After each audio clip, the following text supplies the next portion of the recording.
Hello and welcome to the stream. I apologize for the recurring feedback loop that was just happening, but we'll get underway here in a second. I'm just checking that all the levels are okay.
Welcome to Fording Dwarves, your guide to Dwarffortress.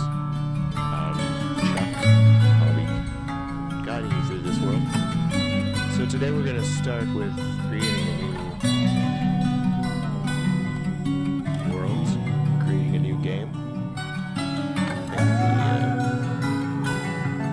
The audio in the game is a little loud, so I'm going to adjust those levels.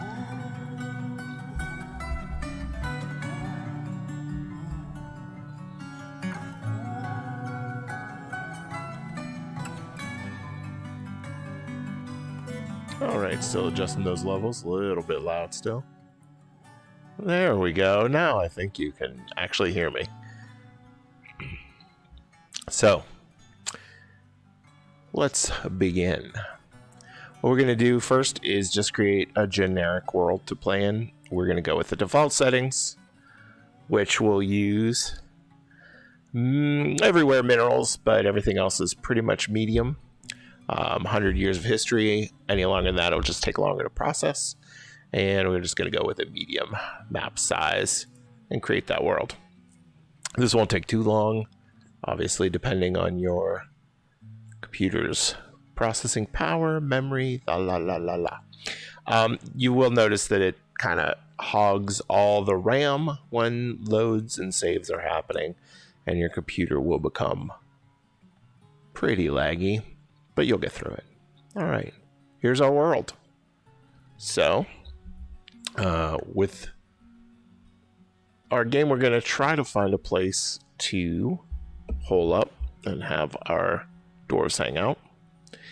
So there are a few options here. We can choose to go with the embark menu, which will let us find some features like aquifers or certain levels of savagery and certain wilderness levels if we want to do that. And we'll also get to choose a couple of things. We're just going to jump right in now. Boom. The world's going to be, the world that was created is going to be kind of dumped. And then we can go from there. Let's see. So today our main goal is just to get a fort started and to show you around the basic interface things. Then later we will work on more complicated things in later videos. But this is really about what is even Dwarf Fortress. I'm going to skip the tutorial. And that's because I want to introduce you to some of the concepts of the game that go beyond the tutorial. What do you do after the tutorial? And I'm going to show you a little bit of that. And I mean, also kind of go through the basic commands and things that would be featured in a tutorial. We're going to first look for a spot. We're going to look up in the upper right hand corner and see all the details about the spot we're picking. And I'm going to look for something with maybe a light aquifer. There are advantages to that. I like trees and other vegetation. I also like to go near a mountain. Mountains hold great gems and metals, and we want those. So right here is an interesting spot. You can see the surroundings are terrifying. So that leaves us open to all sorts of scary monsters, things like that. That's good to note for a later fort, but I think for our starting fort, we probably don't want to do that. I'm going to zoom in on this area, though, because it does seem interesting. I see a lot of trees here. I like this little spot. I'm also going to look for a place with a river, though, so we can take advantage of that for some basic mechanics. Windmills also work for that. It really depends on how you want to tackle it. So here, I like this. We got a mountain, we've got a river. So there's going to be some nice rocky stuff over here, some trees to take advantage of, and I'm going to embark. This is standard 4x4 embark. You can move it around to contain those different biomes that you want. You can also make your embark larger, up to 4x6, 5x6, 6x6. 4x4 is a good way to keep the memory hogging aspects of the game to a minimum. I'm going to try and see, yeah, I could capture that river, a nice chunk of woodlands, and the mountains in that zone, or I could pick this one. Either way is pretty good. We have some soil, shallow clay, that's always helpful. Now I'm going to take this spot where the river's a little more involved, and I'm going to move over to the left so I get a little more trees. I think that's pretty good. We're going to confirm. I already have some profiles that are pre-saved for after I've prepared the journey carefully. You can save them. I'm going to choose prepare the journey carefully and show you kind of what you do in this screen. One thing that you want to do from the screen is first you definitely want to name your fortress because it's fun. So we're going to go with, let's see, is cockroach here? No. How about rat? And then we're going to go with church. Do we have church? Is that, or does I have to go with temple? Yeah, rat church. The Church of Rats. Looks like my rat church got deleted though. So rat church, rat church, the Church of Rats. That's going to be our fortress name. Great. Group name is going to be see, the Tower of Bucks. No, that doesn't sound great. How about the Tower of Rats? Love it. So we're going to keep that. Group symbol.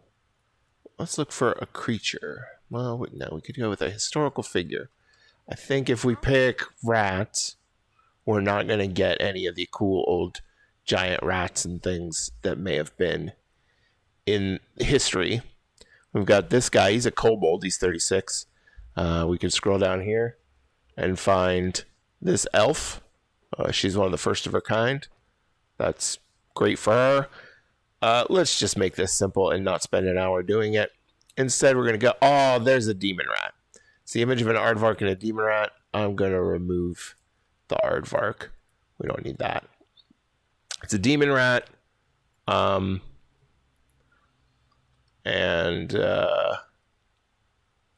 was going to do a hemp joke, but that seems beneath me.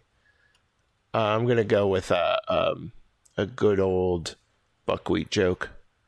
And the demon rat, let's see, action or relationship. The demon rat is hiding the buckwheat. Great. Say done. Now we can actually give our dwarfs some skills. This was bugged. Let's see if it's fixed. I'm going to name... No, yeah, still broken. Can't name the dwarves in this screen. That's fine. We're going to make Nish proficient miner. I like to use these skill points to make some great miners to start with. Other skills that I think come in very handy early in the game are a good planter, a good, an adequate brewer. That's less dependent on their quality. And I'm going to make this person a competent cook. No, they need to be better than that. So let's go back to crucial skills. We'll take their brewing down to novice. We'll go back over here and make them a skilled cook. That's better. And this will come into my plan to become a gourmet meal dispensary. We'll get to that. I'm going to make this one a mechanic. These skills can be done by anyone. Things like masonry, but it's not bad to have somebody who can make high quality tables, chairs, things like that. So we're going to make that a mason. We're going to have an adequate stone cutter, an adequate stone carver. They're going to do a lot of stuff with stone, and I have no points left for stone crafter, so I'm going to change that around a little. So we got a mason now. I'm going to make a carpenter / woodcutter. Woodcutter, proficient carpenter. Great. All the skills are gone. This peasant is going to be a decent planter also, a decent brewer, and a woodcrafter. Why not? I don't know that I'm worried about many of the other skills here for them. So I'll just make them better at planting and brewing. There you go. We got another farmer. I like farming. I'm not going to worry about a blacksmith or armor smith or anything yet. It takes a while to get that industry set up. So this last person will prepare for leadership by making them a great liar. and a great persuader. So there we go. We've got it already. We can now go over to here and spend the rest of our points, you can think of it as cash, on some excellent items. I'm going to bring along 2 more picks so that I have the option of making more miners in quick succession. Because while most jobs don't require a specific tool, mining does require a pick. Over here, I'm going to buy some animals. Now, you always want to have a dog along. We'll bring 2 females and a male. I still got plenty of points. So we're going to come down here. You want a cat. Cats help keep out rats. That's not bad. So let's bring a cat and a female cat and a male cat. Let's raise llamas. Do I have llamas? Where are my llamas? Well, alpacas. Those are better than llamas. These are expensive suckers, though. So we're going to get 2 alpacas, female and 1 male alpaca. And that leaves us with very few points. Good news is chickens are cheap. Let's bring some chickens. I'm going to bring several hens, 8, 2 roosters. That ought to keep us going in chicken eggs for quite some time. And the alpacas will provide some wool, so that's handy. Cows are too expensive, so we'll skip those. Now we're going to come over here. Maybe we'll bring some more ale or wine. Dwarves never want to be without their drinks. Prepared grasshopper brains, that just makes sense. Cave lobsters. We have 1 point left. I don't know that we can buy it. Oh, look, we can get a Dimples Cup spawn with 1 point. Nope, let's go for a Plump Helmet spawn. That'll come in handy. Now we're going to embark. That's all our points spent. Oh, it says of 10 unpicked skills. Whoops. I've ruined it. That's all right. Here we are at our outpost. This is how things start. So we're going to just kind of look around real fast. We can zoom out with control and the mouse wheel. See the layout. I'm using the WASD keys to move around. You can see it's early spring, but the brook here is frozen. So that's, it's going to be a cold one around here. In winter, we can probably expect this is all going to be ice. So we're going to want to make sure we have another source of water and a lot of underground farming, because above ground farming probably won't be as great. Here we have a nice mountain. I'm going up and down elevations by using my scroll wheel. You can also use the E and C key. These slopes are very steep, which means it's going to be hard to construct on top of them in a safe and secure way. So let's pick the center of the map here. And we're just going to build a fort up from the ground. A lot of times I like to dig into the side of the hill. This time we're going to dig straight up and down into the ground. I am going to quickly do some... you know what? I don't actually know if that's ever worth the effort to dig into the side of the hill just to store your things, because it just results in dwarves having to run around and do their chores several times. I'm going to name the dwarves real quickly because I want to like them. So here's Nish. We're going to name Nish Domar. It's a name that I use in every fortress. Irib, although actually I don't want to be weird, but Domar is a masculine name. So this is going to be Ula, named vaguely after a character from Star Wars. This is Arab. I'm going to name her Arabia. That's a little bit different. It's a little easier to say. This is Cyril. I'm just going to respell it. That's easy enough. Down here we have Stukos.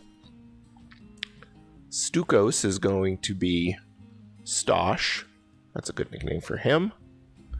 And then Doran. We got a Doran. Let's see what Doran's name is going to be. Sorry. Let's see what Doran's name is going to be. I'm going to look at Doran. I'm going to name him Dorian, like Dorian Gray. And then we're going to go over to Onal. Onal, I guess. He's a farmer. I'm going to name him Dirty Joe.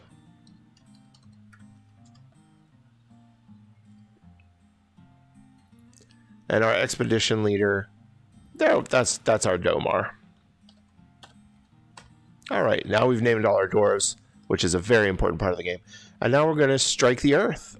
So what I do is I dig down 3x3s. This gives my dwarves a lot of room to work. Okay, here we can see there's going to be, yeah, okay, so we'll dig it right here.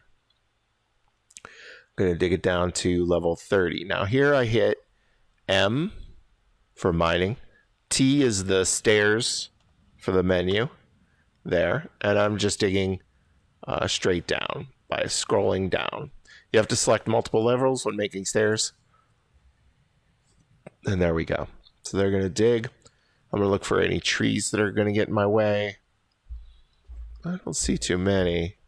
So I'm going to dig, I'm going to take these trees out up here. That's because later I'm going to bring those, I'm going to bring all those hillsides down in a mining way.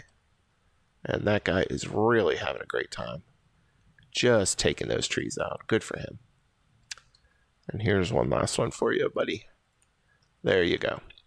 So there is a... I just used the hotkey for the wagon. I'm going to change that hotkey by hitting this button up here. And then using this to recenter that hotkey on this area. Because that's my new entrance. And I'm also going to come over here and tell the wagon to deconstruct. So while we're doing that, let's look at the screen here and see what's up here. So we need a bookkeeper or broker before we're going to find out how much wealth we've created. That doesn't matter right now. We have a we want a bookkeeper as soon as possible and a manager as soon as possible. Those are great. Okay. Over here's our total population. And here's how much of each population is in the different moods. So ignore what it's saying in that box. But you got your angry dwarves down here. You got your really happy dwarves up here. Right now, everybody in my fortress, just kind of neutral. This is the stocks button. It will show you what's in your stocks, like all the things you own. It is inaccurate until you have a manager, or until you have a bookkeeper, sorry. This is approximately your food, drink, seeds, meat, fish, plants. Good thing to keep an eye on. This is the date of the year, the day of the year, and then the season. Over here we have a pause button, play button, settings button, help button, I believe. Our hotkeys. This recenters of the surface at this location or the deepest discovered point. So there you go there. These buttons are helpful. They zoom in, which you can also do with control and the scroll wheel or another key. This shows you the numbers for depths of water. So if we look over down here at our water, 7 out of 7 is the deepest it can go. We can turn that off if you don't like it. I do. I usually do play with ramps off, the arrows off, because I can kind of see them, and I like that. All right, down in the earth, we have struck some metal already, or some, well, useful stones already, and we'll get to that in a second. We also demolished or it's slated for removal. The wagon holds 3 wood in its structure, so we want that. All the wood we can get is great. We've got animals. I'm going to real quickly hit Z for zone. I'm going to choose a pen/pasture, and I am going to declare all this pasture. So my animals don't starve to death because they're too stupid to just eat the grass that's in front of them. So when we're in this screen, after we click on our pen pasture, we can hit Z again. click on the pen pasture, and up here is the button to select animals to go in it. The dogs and cats don't really need to be in there, but I'm going to stick my hens in there, my roosters, my alpacas, and a stray horse and yak cow. I think they pulled the wagon perhaps here. I don't know where they came from. They weren't in my animal screen. Not something to worry about right now. So we've struck the earth. We've dug down. The first thing I'm going to do is I'm going to look around. Okay, this is mostly stone down here and not soil, which is handy for us. There's some clay over here. That will come in handy later. There's some more clay here. But where we're at is just rocks. So the first thing I'm going to show you how to deal with outside of a tutorial game is probably the aquifer. Aquifers are a huge pain in the butt if you don't know what to do with them, but can be great opportunities if you do know what to do with them. And boom, look at that, we've hit an aquifer. So my dwarves stopped digging because they found damp stone. And since this isn't near the river or brook, I'm counting on this damp stone being an aquifer, which just means rocks that water is flowing through. When we tear these rocks down, the water will stop flowing through them, and then we can, use the space without it flooding with water. But let me show you what happens when we do dig down into that aquifer. I'm going to hit M, and I'm going to expand this out. My dwarves don't have any other jobs right now, so the priority is not a big deal. Okay, I'm going to wait for a second, and I'm not seeing too much water pile up. That might be because it's still cold, or it could be for any number of other reasons. But these walls, which are damp, will produce water, and that water will pour in to my beautiful structure here. So I'm going to right click to go back to the basic commands. I'm going to hit V and then M, and that's smoothing. I'm going to smooth these walls. That will have the effect of stopping water from coming out of them. They will still be aquifers, but once they're smooth, they won't produce water anymore. So I guess you could say they aren't aquifers after that. You can see some water has poured out here. Level 1 water, that's fine. My dwarves can work in level 1 water. Smoothing can be done by anyone, so it's easy enough to get things quickly smoothed. Now I can count on the fact that probably below this there's another aquifer layer, although my dwarves currently don't seem to think so. But I need to tell them to dig down from these stairs to the stairs below. Let's see if they complain. No, they didn't. Interesting. So that is a fairly isolated aquifer. Either that or I just found the edge of it. You can see here there's a little bit more water. So let me get a sip of water here. And we'll continue with the aquifer discussion. So this is a few levels below. Let's see. Surface is level 38 here. This is level 35. That's actually going to be pretty handy. So let's work with this aquifer. I'm going to dig out this space very quickly, and that's just for the sake of consistency. My dwarves are still digging downward, and I'm just confirming to them that even though that's damp, I want them to dig through it. And there they go. All right. Now let's look for water. When we hit M and open up that mining screen, these spaces are going to show us where there's more aquifer. So here we have more aquifer. I'm going to smooth that. You want to be careful, with over smoothing if you're actually planning to use the aquifer, because smoothing will get rid of the water which you wanted to use. Okay, on this level we're going to start using the aquifer. The first thing we're going to do, for me, I like a 3x3 stairway and I like a 3 wide hallway. So every square my dwarves hit, they're going to complain. Oh, there's more damp stone. And then they'll stop. And I have to hit MM again and tell them to keep going. And they'll complain. Oh, there's damp stone. And then they'll stop. And they have, yes. So that's fine. What we're going to do is use the water that's coming out of the walls to muddy floors. Those muddy floors will be places where we can put underground farm plots to grow our mushrooms. And we definitely want that. I'm going to do a little thing here where I'm just going to mark out the spacing of the hallways. But my dwarves won't get there because these are designations behind a non-designated wall. And since they're not digging this out, they can't just teleport through the rock and dig here. So that's just for me to see where sizes and things are. This is a great size to start with. I don't really need to get bigger than that. That farm can sustain a farm this size, or multiple farm plots this size can sustain a sizable fortress. So, and we're probably going to have some other ways to collect food in the long run. And so that should be great for us to start with. Now, of course, the dwarves are going to complain and stop digging, and that's fine.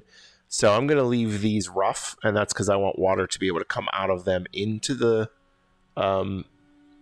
farm plots, as you can see here.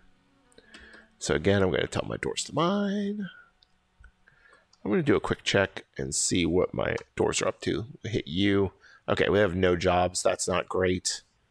I'm focusing a little bit too much on the aquifer, which is less useful to me in the short term as having the 7 dwarves I have doing some work. Another option I do want to say, if you're looking for underground farming, is I could have dug into the side of, whoops, sorry. So see, this is a little pond. If I go underground, I could dug into the side of this pond. The water, I could build a big room, let the water flow in, drain the pond into the room, and then build a farm there. It's less consistent because you don't really know if the water is going to fill the room. If the room's small enough, it will. But then it might dry out before it gets to the back corner. It's less consistent. And then you also need to then build a floor over this so you don't have an open hole to the surface. An aquifer is a little bit easier, even if it's hard to deal with. I'm not planning on using the south here, so I am going to smooth those so water isn't pouring out into this hallway. You can see the water is coming very slowly. So this is going to be a tedious effort maybe, but we'll see. I do need to dig out up here. This is some limonite. Limonite, we can click on this and see that it's an ore of iron, so that's extremely useful. I'll show you a little trick here. If you hit M and you have this advanced mining menu open by hitting N, this capital V auto dig will dig only ores and gems, and it will keep digging them for as long as the dwarf finds them. So those green markers means I'll dig out this limonite, and if there's more limonite, I'll dig out that limonite, and if there's more limonite, I'll dig out that limonite, etc. As long as it's connected. So let's let them dig. All right, I'm going to take a little drink of water here.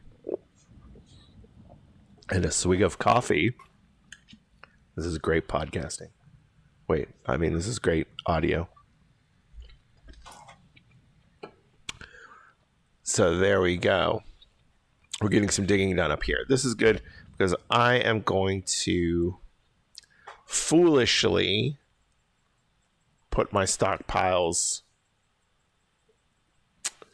I'm going to not so foolishly put my stockpiles a little deeper. So this is where the farm's going to be, and there's going to be a well here. There's a little bit of damp stone down here and none down here. You know what? Let's make the stocks deep. I've had a lot of problems. Whoops. I need to change my mining back. So now, right now, if I hit this mining, you'll see it's not mining anything out. It's because I'm still on auto. I want all. So I'm going to dig out my big hallways that I love. Let these dwarves do some business. I'm going to change the priority to 2 and let them really get on the ball. And remember those extra picks I brought? I'm going to go to this screen and look at the folks who are doing nothing, for instance, this mason, I'll have things for him to do soon. And this woodworker, I'll have things for him to do soon. But farmer, it's going to be a little while, and fishing, not high on my list. So I'm going to give him a job as a miner. This is probably going to be temporary. I'm also going to take the expedition leader, get him a job as a miner. Since I have extra picks, they'll go find those picks, pick them up, and start digging. Mining skill is useful because a higher mining skill means that when you dig out a square, you're more likely to get a boulder or the ore from that square. So your high-level miners will leave behind a pile of boulders, for better or worse. I mean, they're useful, so generally better. Okay, here we're starting to see some water build up. So I'm going to tell my miners, highest priority, let's dig right in there. Not worried about them digging further down the hallway yet. They're going to stomp, and I'm going to tell them again, highest priority, please dig out this first row of spaces. They're going to get rejected a little bit, and I'm going to tell them to do it again. They're going to do that, and they're going to reject the other wet spaces, and I'm going to tell them to do it again. They're just running back and forth at this point. They're probably getting very angry at the management. And here they go. And that last space, and now, great. Now I'm going to wait and let that water pour out of these walls and make this all muddy in this spot. And in the meantime, I'm going to check where I need some. These are all rough hewn. I think I accidentally... Did I accidentally dig instead of smoothing? That's not surprising. And I'm going to smooth all this because I don't want water rushing out through all this. Down here, here's our level with where we're going to build our stockpiles. This is how I'm going to build a stockpile. I'm going to go 3 spaces out. I'm going to make a 3 space there. I'm going to go 3, 3 by 3, 3 by 3. Whoops. And now this will be a 9 by 9. Whoops. I want to do, so if I hit X, then B, I can erase that mining designation and then redo this one. I'm also going to change this priority to 2, to 3. They can do it after they do those other things. I'm doing it this way because thieves and other ne'er-do-wells will try to enter your base and steal your things. And we're going to have enough space between the stairwell and where they can enter our stockpiles that we're going to be able to put all kinds of traps here and hopefully get them before they get our stuff. May work, may not work, definitely doesn't always work, but you do want to secure your things. So we're also going to start working the carpenter and the mason now. Sorry, I hit O, but there's no manager yet. So I just have to hit B for build, O for workshops, and then I'm going to find the carpenter shop, and I'm just going to build it right here. We're going to build it out of rock. Wood is fairly precious, so you want to save your wood and use rock as much as possible. I'm also going to hit B for build, O for workshops, and get that stoneworker and build him right here out of conglomerate stone. We're going to look down here, see that we've got some digging going on. This is working. So under this water will be mud. You can see up there, dusting of mud, dusting of mud. A dusting is enough. Here we don't have any mud yet, and here we have a dusting. So those dustings are going to be fine for getting us our farm. You can see some water pouring out on this side too, and that's because I want it to fill up over here. Well, we've got pretty good mud here, so I'm going to tell them to smooth this wall, and then water will stop pouring out into our hallway. All right, we have a carpenter's station now. We're going to make beds. We need 7 beds for 7 dwarves. That's a great way to start. Beds must be made out of wood. And that is one reason that wood is precious. Another reason is that charcoal and ash and the resulting products that come from those two things, they require wood. There's wood underground, which we'll find at some point later in this game. So we don't have to depend on the trees above, but they are helpful. All right, look at this. We've got mud the whole way down now because we have a layer of water. So we can tell them to mine out the next layer. I'm going to set the priority to 1. And all the miners should come down here and get to work. They did. Thank you, miners. And we're still hitting dampstone, which is great. I hope that dampstone doesn't run out halfway through our farm plot. The other thing we're going to do with this damp stone down here, assuming our aquifer is big enough, is we're going to put a well over here. A well is a great, easy water source for dwarves to drink without dehydrating, so they don't dehydrate and die.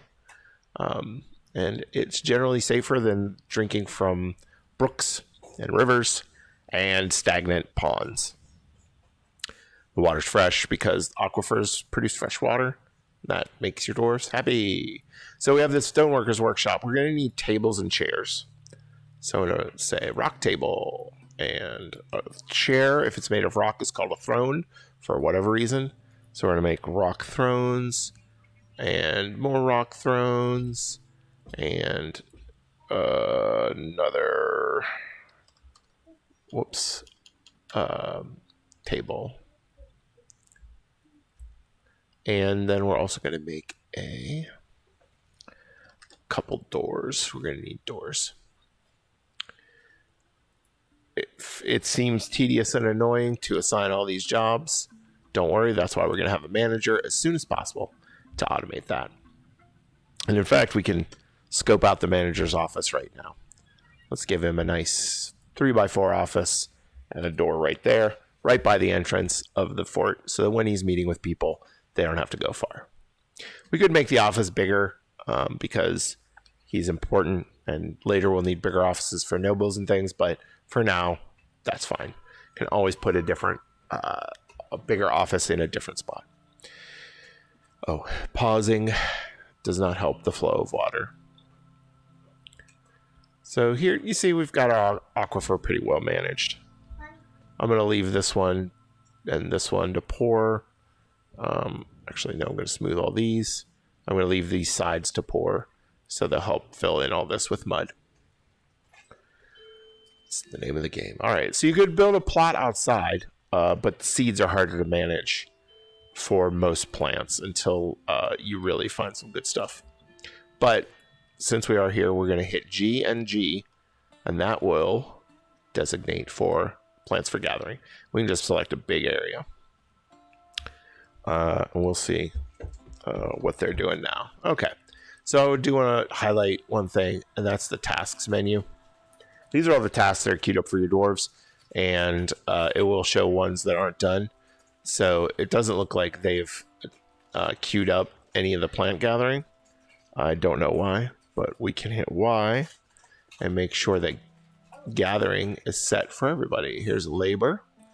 We're going to go plant gatherers. Everybody does this. Great. We do have 4 miners who are going to prioritize mining. We have a woodcutter's going to prioritize woodcutting. Farmer's probably going to prioritize farming, and the mason's going to prioritize masonry, stonework, which means our dwarves aren't going to be prioritizing hauling right now. They're not going to move stuff around very much.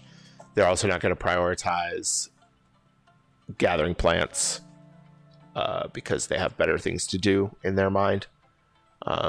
This is all sort of happening under the hood, but it's just worth knowing that your dwarves are going to be assigned work based on their skill level and such.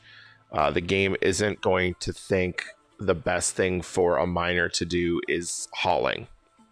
Not while there's mining to be done. If there are no mining jobs, like nothing's designated to dig, then they might very well be hauling. All right. Let's see if that door is done yet. So we hit B. P for doors. I guess doors and hatches are portals, and that's why it's a P. I don't know. And we don't have a door yet. So we're going to have to wait for that. And we can go down and start looking at, okay, we've got these. All right. What I'm going to do is just make a quick dump. I'm picky about where I put my dumps. But, oh, we've got a weird stair here, so let me fix that. Because that should be, yeah. Sorry, one-off stair that wasn't correct. So a dump is a place where the dwarves will dump rocks that you designate, or dump, sorry, any trash that you designate as trash. But I'm going to do that with rocks. So I'm going to hit Z. I'm going to say garbage dump, and I'm going to put it here. Okay. Accept it. And now I'm going to hit P, which marks things to dump, and I'm going to dump all this stuff. I'm going to dump all this stuff. I'm going to dump all this stuff, and it'll just let the dwarves pile it all up there, right? And that's great. Except they're not going to prioritize dumping trash even close to high on their priority list. I'm going to hit a P here, and then I have to go down and click the bottom button. I map out the stockpile. I hit accept. I'm going to put wood here and let my dwarves bring wood down. Here I'm going to hit P. This button, click on here. Actually, I'm going to make it about half. Accept that, and that's going to be for, I'm going to customize it and say animals, armor, weapons, sheets, gems. Actually, let's not do gems. We might have several of those laying around now. Finished goods. Okay. And then we're going to designate the bottom half of this room as furniture storage for now. I'm going to put food on the layer where my farm is so that it's easy enough for my dwarves to move things from the farm to the food storage area. This limonite is not... Oh, there's some mud. We don't have full mud yet, but we're getting there. I'm going to dig out the food storage real fast. This is probably going to take a long time because, of course, the stone is probably all damp.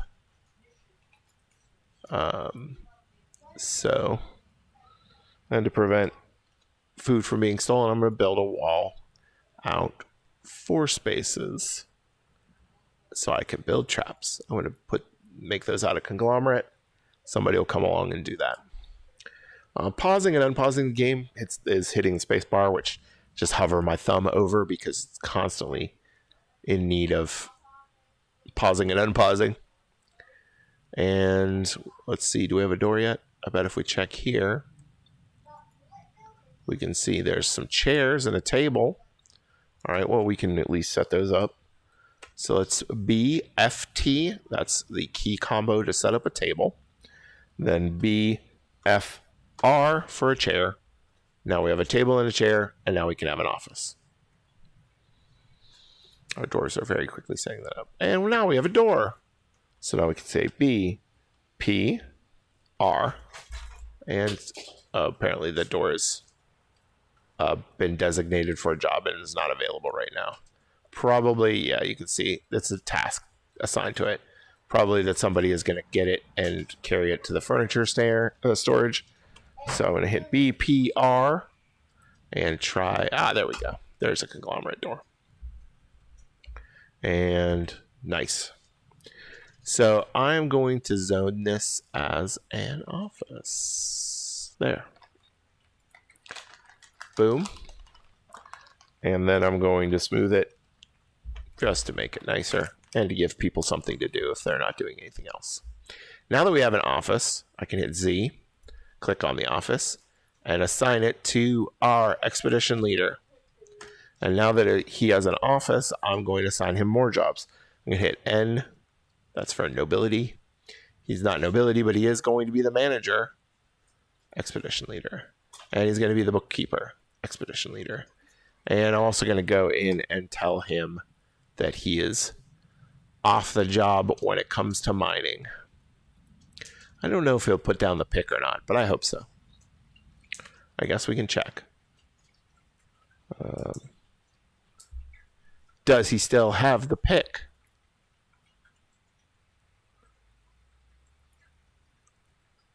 He does. Looked like he was still assigned to mining. No, he's not. Okay. He just hasn't put it down yet, hopefully. All right, looks like we have mud now across this room. So we'd hit MM and let them come in and do the next layer. And repeat, so you can understand what we're going to do here. So I do make these halls 3x3 or 3 wide, and my stairwells 3x3 because foot traffic is a problem. Dwarves will run into each other. Crowded hallways and things slow everything down. So you want to be efficient in your designations of paths. There are ways to set high and low traffic areas to try and direct dwarves around, and to establish burrows to keep dwarves in certain areas. But we don't need to rely on those at this stage. That is for extremely complex, large fortresses. I'm going to make my life a little easier. I'm going to come down here and I'm going to set this as F2. I'm going to say farm. Farm. All right. So we've not gotten too far into the game yet. Unfortunately, this takes time.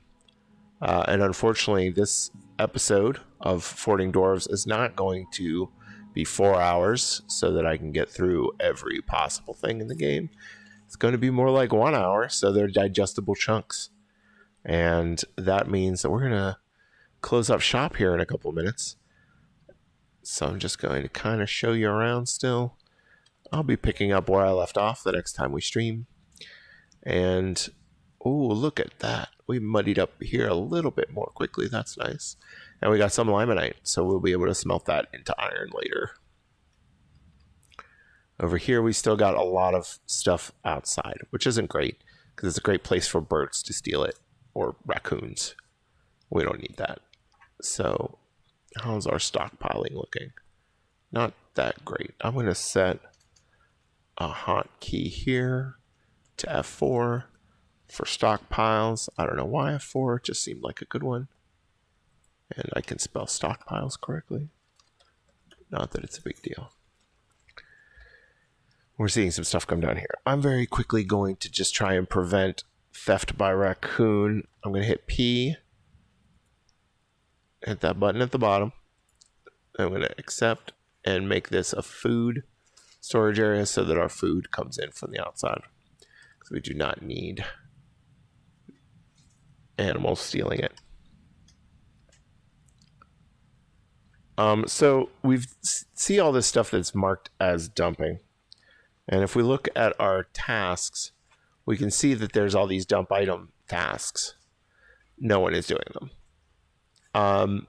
And that's just how the priorities are going to work. Your doors are going to store things in stockpiles before they dump things. So as long as they have other things to do, dumping is always going to be at the bottom, which means things might not get cleared out as quickly as you'd like, especially early on. When you have 70 dwarves and most of them don't have anything to do, you will clean out rooms very quickly. But with 7 dwarves, it just doesn't happen. Once items are dumped, you can reclaim them, and that just makes it easy to kind of put items where you want them. So we can have a big stone storage area instead of the stones laying all over the place.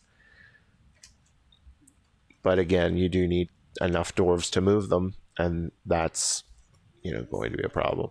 So we have some raw shad. Somebody was fishing, which I guess since they're a fisher dwarf, that makes sense. But the problem with fish is that they won't eat it or cook it until it's been prepared. So we need to go to workshops, farming, fishery. I'm just going to build a fishery right here for now out of dolomite. And then that will let the dwarves clean the fish and cook the fish.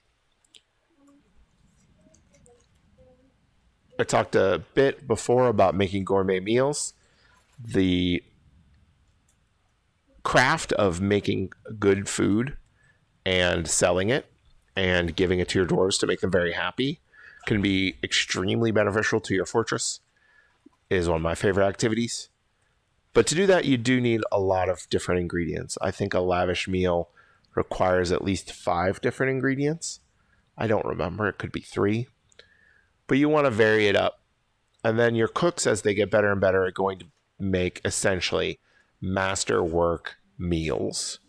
And those are going to sell to merchants for quite a tidy sum.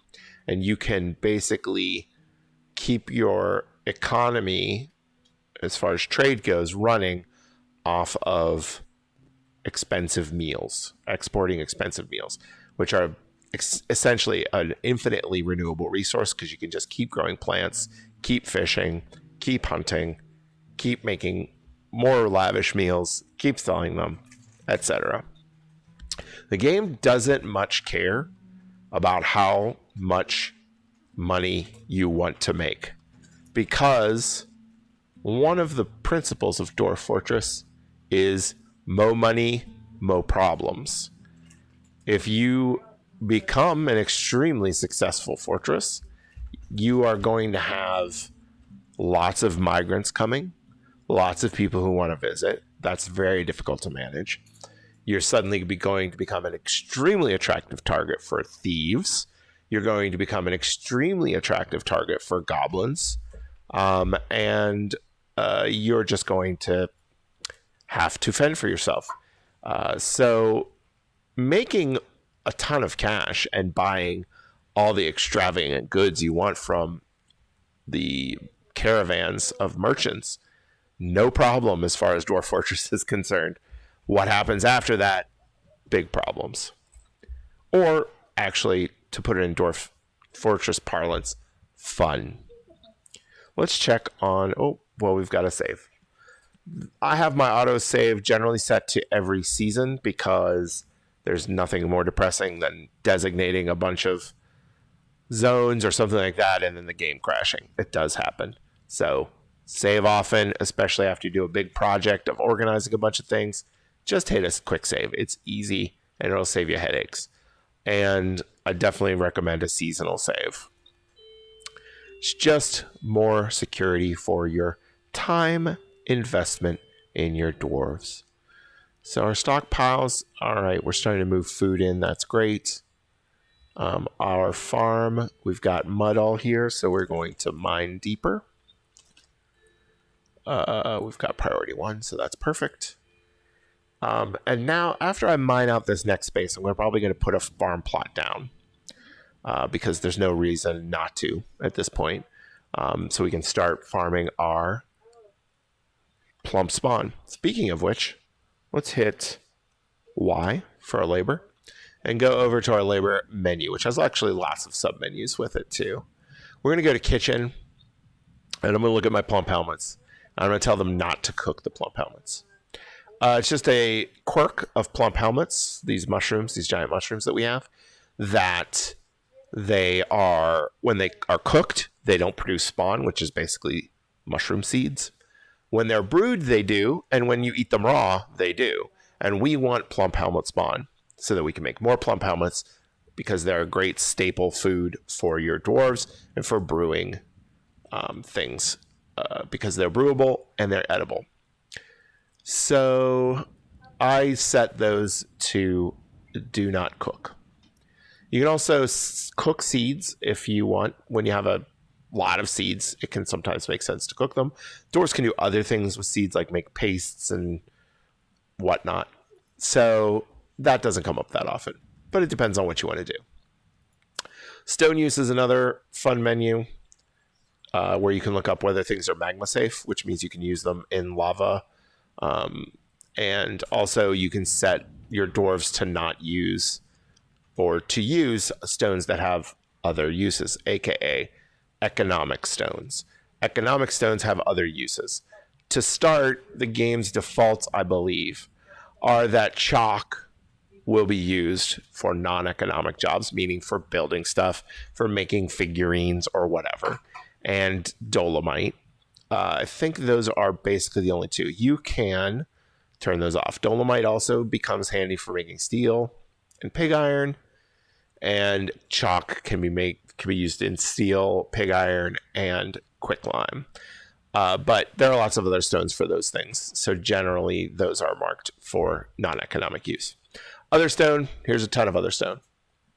Just a useless menu mostly, except to determine what is magma safe. You might want to, for instance, if you only have a little bit of bauxite and you don't have a lot of access to other magma safe stones, you might want to turn that off so that you can keep your bauxite for like mechanisms and floodgates and things that can go in magma. Work details is a great new menu that lets you determine what everybody can do or everybody doesn't do. I would say check this every so often. I was in another game where my haulers somehow got set to only selected do this, and that was not good for the hauling in my base. Standing orders. These are things you can change, and there's a lot of defaults in here. I just recommend looking through it. The only one that you might want to look at changing is workers ignore outdoor refuse. Just in case you want them to move things to dumps and those things are outside, which can be real handy. I'm going to set that to off for now. Chores is about whether children do work. Others just more submenus. Kitchen we looked at before. So work orders are the things you can do through your manager, which I'm not doing yet. We'll talk about that next time. Nobles and administrators is the menu where you can assign people to certain jobs. Note that there are noble positions that come along later that cannot be assigned to someone outside your fortress. In the kingdom that your dwarf fortress belongs to will assign them nobility. It will be one of your dwarves, but then they become, let's just say, real jerks. Objects will tell you about artifacts and things that you made, which we aren't doing yet. And justice is about punishing people, which we aren't doing yet. The creatures menu is brought up by hitting U. That's a nice shortcut. You can sort by name or profession, including livestock. You can sort by their job, which is weird. Name is usually a little more helpful. In this menu, you can also set them to be slaughtered. So if you want to slaughter your animals, this little axe butcher thing. This button over here is available for some animals. It's gelding. When you geld animals, they get upset. So while gelding a cat might get you scratched, and that's fine, gelding a bear would be bad.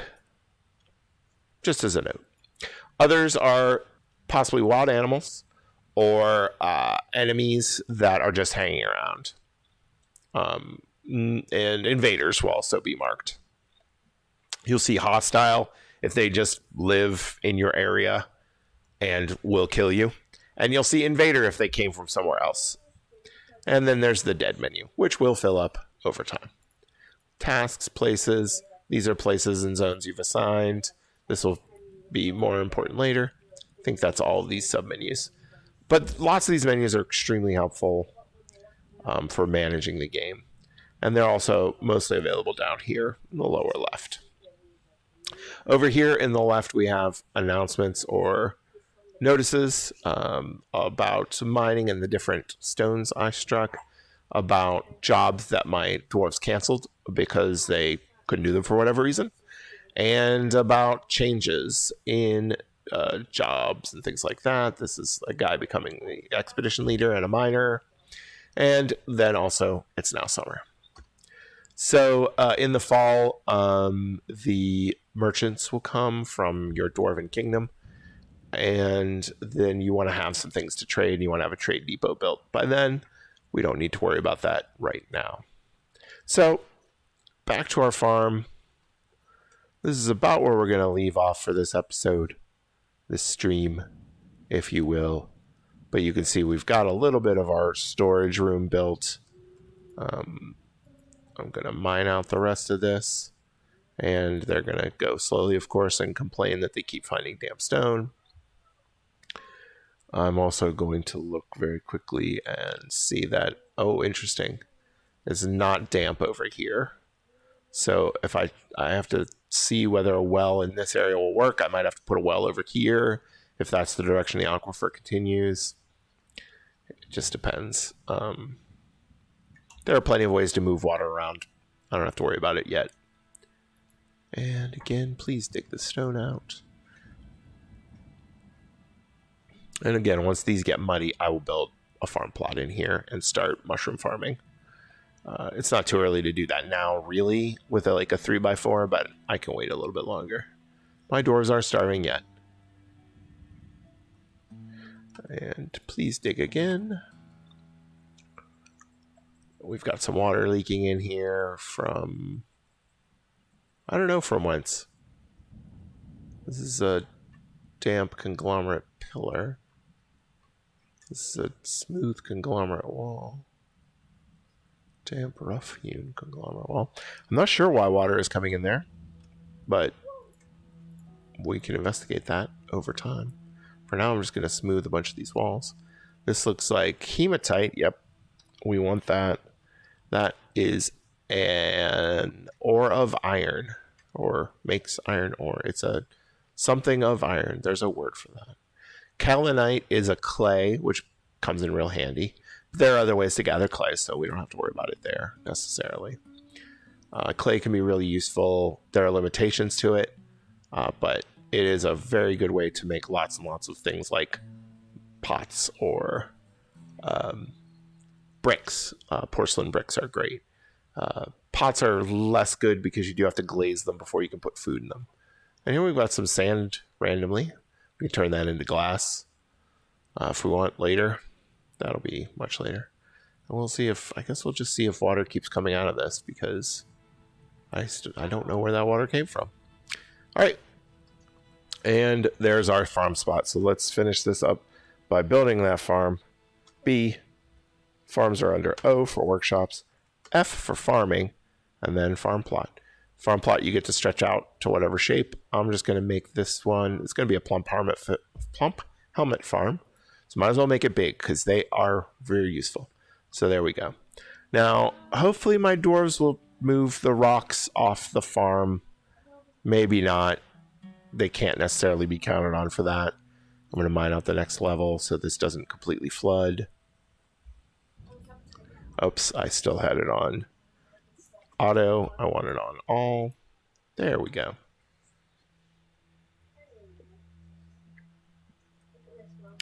And they, if we look over here, we can see they canceled the farm because there was water over it. It was submerged.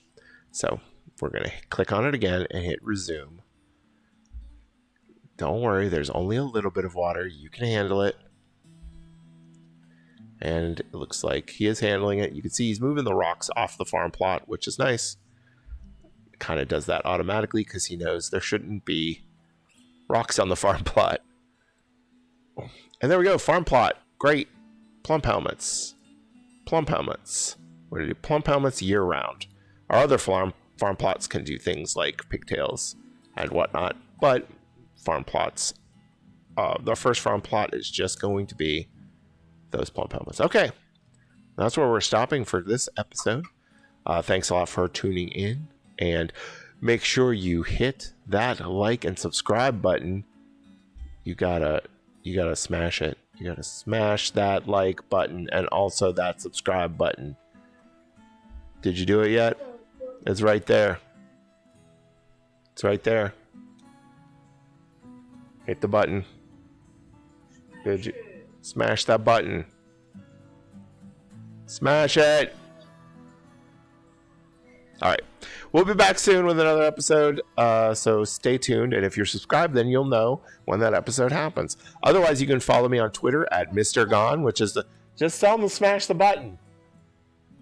Oh, he's not doing. Okay. Anyways, you can find me on Twitter at Mr. Gone, the same username that I have here, I think. There I'll also post about Dwarf Fortress a little bit. So, yeah. Thank you so much. Have a great day.